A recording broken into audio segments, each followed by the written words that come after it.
Sa bagong Pilipinas, ang pagbabago ay nagsisimula sa pamahalaan. While power emanates from the people, change must begin from government.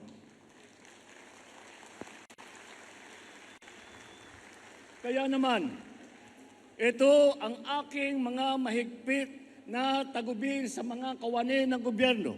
Una, bawal ang tamad at makupad sa pamahalaan. Walang puwang ang mga mabagal at sagabal sa serbisyo publiko. Services must be fast. Projects must be completed on time. Deadlines must be met per schedule. Distress calls must be responded to without delay. In whatever government office, red tape must be replaced with a red carpet. At saka palitan na ninyo yung sungit ninyo, palitan na ninyo ng ngiti.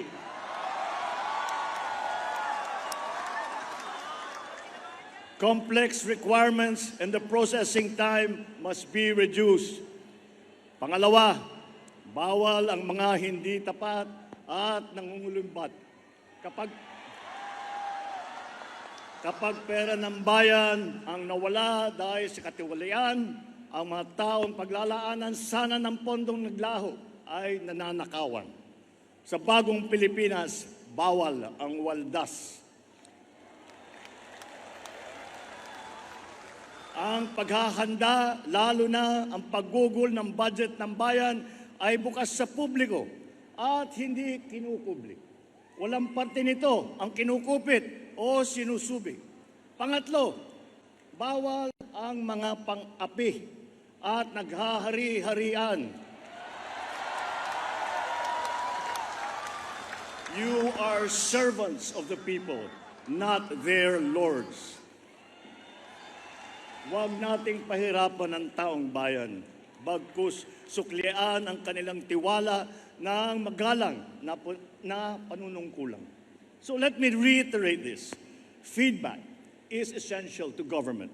Without it, mistakes cannot be corrected. Bad behavior cannot be sanctioned. Best practices cannot be learned, and good deeds cannot be commended. Sa bagong Pilipinas, ang masama ay ireklamo, ang mabuti ay irekomenda. Ngunit ang mga papuri at puna ay hindi dapat hintayin kumatok na lang sa ating mga opisina. Obligasyon natin na nasa gobyerno na hanapin ito. Kailangan natin bumaba sa masa upang tignan ang kanilang kalagayan at alamin ang kanilang hinaing. Huwag iasa ang pagpisil sa kanilang pulso sa mga report lamang. Tapos na ang panahon ng pagkukuyakoy sa loob ng mga tanggapan ng gobyerno.